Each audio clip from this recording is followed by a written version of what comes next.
আমার বন্ধুদের, আমার ভাইয়ারা, এই চার টুকরো যুবক ভাইয়ারা আমার, তোমার পা দুটা খেয়ে দেন, তোমার পা ধরে ভরে যাই আমি ভাইয়ারা। জীবনে যতদিন বেঁচে থাকবেন, আপনি যদি 50 বছর বাঁচেন, আপনার 40 বছর বয়স হয়ে গেছে, আপনার সামনে থাকবেন 5 বছর। আমি যদি 60 বছর বাঁচি, 30 বছর হয়ে গেছে, আমার সামনে রয়েছে 30 বছর। কথা বলেন ঠিক কিনা? আমার বন্ধুদের, আমার ভাইয়ারা, ও কলিজার টুকরো যুবক ভাইয়ারা আমার, পর্দার আড়ালে মা বোনেরা, তোমরা যদি 50 বছর বাঁচো, 25 বছর হয়ে গেছে, সামনে থাকবেন 25 বছর। কথা বলেন ঠিক কিনা? যেই সময়টা চলে গেছে এটা দেখার দরকার নাই, সামনে যেই সময়টা রয়েছে এটাকে নিয়ে ভাবতে হবে। কথা বলেন ঠিক কিনা?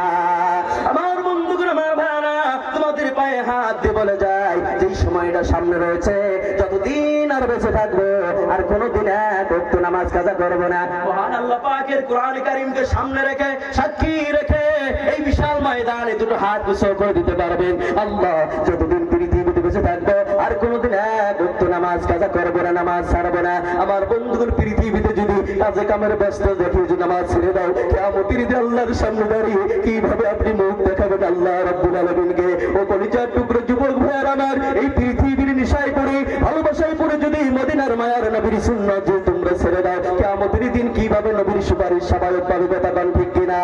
সেই জন্য আমার ভাইয়ারা, তোমাদের পায়ে হাত দিয়ে বলে যায়, আব্বা জানের তোমাদের পায়ে হাত দিয়ে বলে যায়, আমার মায়েরা তোমার পায়ে হাত দিয়ে বলে যায়, আমি একজন তোমার ছেলের মতো যতদিন বেঁচে থাকবো আর কোনোদিন এক ওয়াক্ত নামাজ ছাড়বো না, এক ওয়াক্ত নামাজ আমরা কাজা করবো না। কারা কারা রাজি আছেন? সোনালি দুটো হাত উঁচু করে আমার আল্লাহর দেখা দেন। লিল্লাহি তাকবীর, আর জোরে লিল্লাহি তাকবীর। মাশাআল্লাহ, কবুল করুন, কবুল করুন, সকলকে কোরআনের বাকি হিসাবে কবুল করুন। চিল্লা বলেন আমিন। আমরা যেন আজীবন যেন কোরআনের সাথে, নামাজের সাথে অটল সচল বিচল থাকতে পারি, আল্লাহ যেন সকলকে তৌফিক দান করেন। চিল্লা বলেন আমিন। আব্বা জানেরা, কলিজার টুকরো যুবক ভাইরা আমার, আমাকে যারা আমার মতো আছেন আপনার ভাইজান হিসাবে ক্ষমা করবেন, মুরব্বি বর যারা আছেন আপনার ছেলের মতো মনে করে আপনারা আমাকে মাফ করে দিবেন, যদি ভুল ত্রুটি হয়েছে ক্ষমা করবেন। আল্লাহ যেন আমাদের সকলকে দিনের পথে, ইমানের পথে, হকের পথে টিকিয়ে থাকার তৌফিক দান করেন এবং পরকালে যেন আমরা ইমান নিয়ে যেতে পারি, আল্লাহ তৌফিক দান করেছেন আমিন।